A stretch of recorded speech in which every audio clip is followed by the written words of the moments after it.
Hi friends, welcome to Sai channel. இன்றைக்கி நம்ம அவல் கொழுக்கட்டை செய்ய போகிறோம் ஃப்ரெண்ட்ஸ். எப்படி செய்யலான்னு வாங்க பார்க்கலாம் ஃப்ரெண்ட்ஸ்.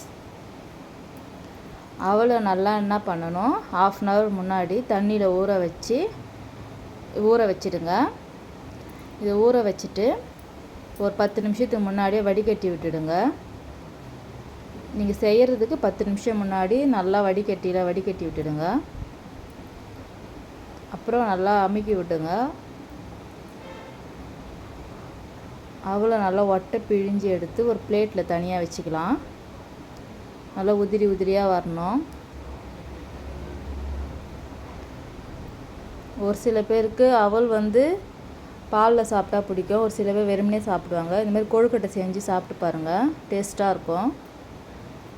அரிசி கொழுக்கட்டை மாரி இருக்கும், நல்லாயிருக்கும். இப்போ நல்லா பாருங்கள், எல்லாத்தையும் எடுத்து வச்சாச்சு. இந்தமாரி உதிரியாக வரணும். அதுக்கு கொழுக்கட்டைக்கு தேவையான பொருள் பார்க்கலாம். பச்சை மிளகா 2 கட் பண்ணி வச்சுக்கலாம். பச்சை மிளகா 2 போதும், காரத்துக்கு ஏற்ற மாரி போட்டுக்கலாம். இப்போ நம்ம கடாயில் எண்ணெய் ஊற்றிட்டு,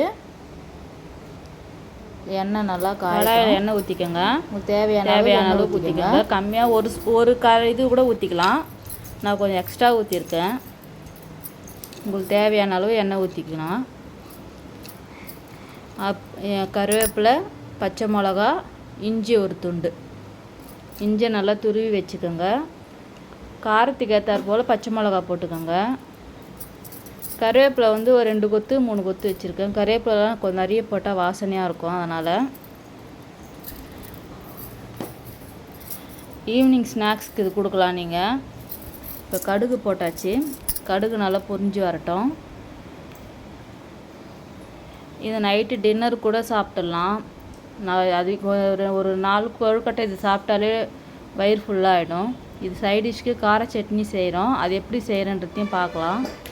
இப்போது கொஞ்சம் கடலப்பருப்பு கொஞ்சம் இந்த செவந்த உடனே சிம்மில் வச்சுக்கோங்க. உளுத்தம்பருப்பு 2 நல்லா பொரிஞ்சு வரட்டும். அப்புறம் பச்சை மிளகா, இஞ்சி, கருவேப்பிலை சிம்மிலே வச்சு செய்யுங்க. ஹையில் வச்சிங்கன்னா நெடி அதிகமாக வரும், தீஞ்சும் போயிடும். அதனால் சிம்மில் வச்சுட்டு நல்லா பொன்னிறமாக ஆக்கிடுங்க. நம்ம பிளேட்டில் வச்சுருக்க அவலை எடுத்து இதில் போட்டு கலர வேண்டியது தான். உப்பு நீங்கள் அவல் இப்போ போடும்போதே கூட உப்பு போட்டுக்கலாம். ஆனால் நான் கடைசியாக தான் போட்டிருக்கேன். நான் அவல் எப்பவுமே வெறுமனே சாப்பிட்டாலும் டேஸ்ட்டாக இருக்கும். இந்தமாதிரி உப்புமா செஞ்சு சாப்பிடுவாங்க, கொழுக்கட்டை செஞ்சு சாப்பிடுவாங்க. நீங்கள் அதில் தேவையான அளவு உப்பு போட்டால் போதும். கம்மியாக சாப்பிட்றவங்க அதுக்கேற்ற மாதிரி டேஸ்ட் பண்ணி பார்த்துட்டே உப்பு போட்டுக்கோங்க.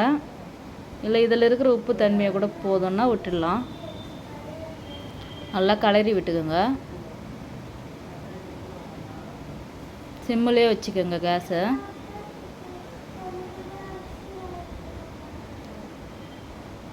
பசங்களுக்கு ரொம்ப பிடிக்கும். அவல் சாப்பிடாதவங்க கூட இந்த கொழுக்கட்டை செஞ்சு கொடுங்க, கண்டிப்பாக சாப்பிடுவாங்க பசங்க. அவல் உடம்புக்கும் நல்லது. தேங்காய் ஒரு 1/2 மூடி எடுத்து நல்லா துருவி வச்சுருக்கேன், அதையும் இதோடு சேர்த்துக்கலாம். சேர்த்துட்டு நல்லா கலரி விட்டுக்கலாம்.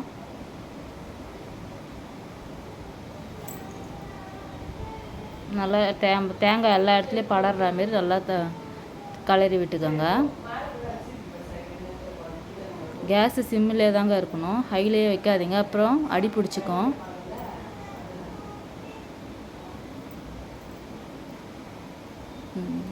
நல்லா மிக்ஸ் ஆகிடுச்சு பாருங்கள்.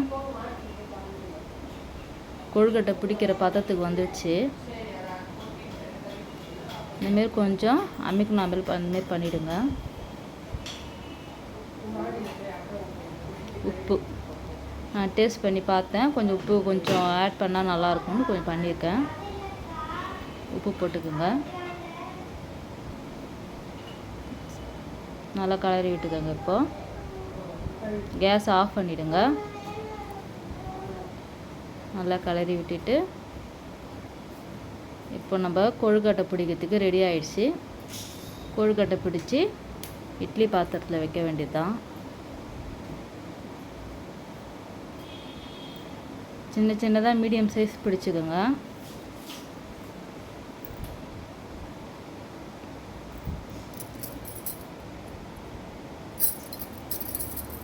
கொஞ்சம் சூடு ஆறட்டும். சூடு ஆறினோன்னு கொழுக்கட்டை பிடிக்க ஆரம்பிச்சிடலாம். பிடிச்சி கொழுக்கட்டை பிடிச்சி ஒரு சின்ன பிளேட்டில் இதுமாரி வச்சுக்கோங்க. பாருங்கள், பிடி கொழுக்கட்டை மாதிரி தான். தேங்காயெல்லாம் போட்டுக்கிறதுனால டேஸ்ட்டு நல்லாயிருக்கும். நீங்கள் எப்படி வீட்டில் ட்ரை பண்ணி பார்த்துட்டு எப்படி இருக்குன்னு கமெண்ட்டில் சொல்லுங்கள். ஒரு சில புழுங்கல் அரிசிலையும் உப்பு உருண்டை செய்வாங்க. அந்த டேஸ்ட்டே தான் இதுவும் கொடுக்கும். ஆனால் அதுக்கு மாவுலாம் கிரைண்டரில் அரைச்சிட்டு செஞ்சு கொஞ்சம் வேலை இது அதிகமாக இழுக்கும். இது வந்து ஒரு 1/2 hour வேலை தாங்க இது.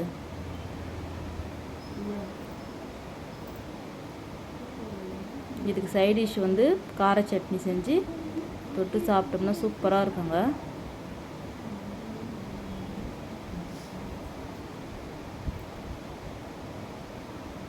இட்லி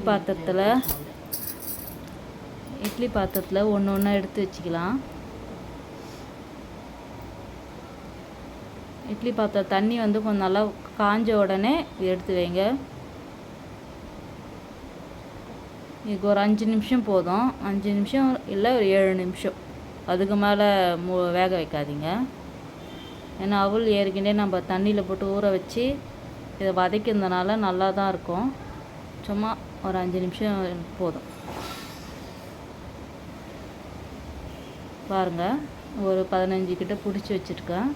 இப்போ மூடிடலாம்.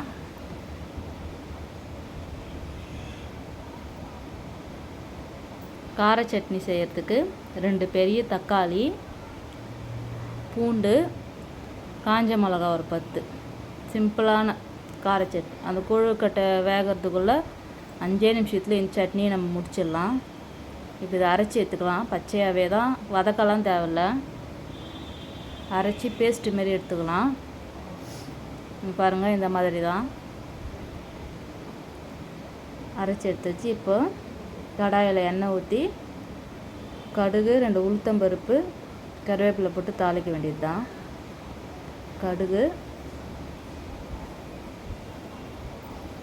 கடுகு நல்லா பொரிஞ்சு வரட்டும். 2 உளுத்தம்பருப்பு,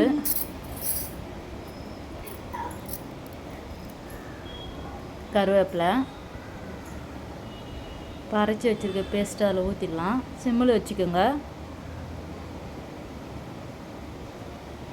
இதை கிளறி விட்டுட்டு தேவையான அளவு உப்பு போட்டுக்கோங்க. இது மிளகாத்தூள் எதுவுமே ஆட் பண்ண தேவை, ஏன்னா நம்ம காஞ்ச மிளகா ஆட் பண்ணி தான் அரைச்சிருக்கோம். ஒரு உப்பு மட்டும் சேர்த்துக்கலாம். அவ்வளோதாங்க, மூடி வச்சிடலாம். ஒரு 2 செகண்ட் கொதிக்கட்டும்.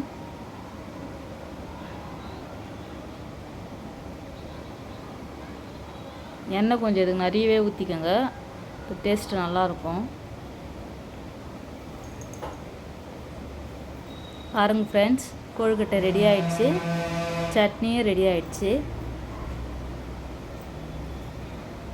ஒரு 1/2 hour தாங்க சூப்பரான அவல் கொழுக்கட்டை கார சட்னி ரெடி. நீங்களே வீட்டில் செஞ்சு பார்த்துட்டு எப்படி இருக்குன்னு கமெண்ட்டில் சொல்லுங்கள். பாருங்கள் ஃப்ரெண்ட்ஸ், அழகாகிடுச்சு. பாருங்கள், புட்டா பூ மாரி வருது பாருங்கள். நீங்கள் அப்படியே சட்னி தொட்டு சாப்பிட வேண்டியது தான். தேங்க்யூ. சாய் சேனலை லைக் பண்ணுங்கள், ஷேர் பண்ணுங்கள், சப்ஸ்கிரைப் பண்ணுங்கள். தேங்க்யூ.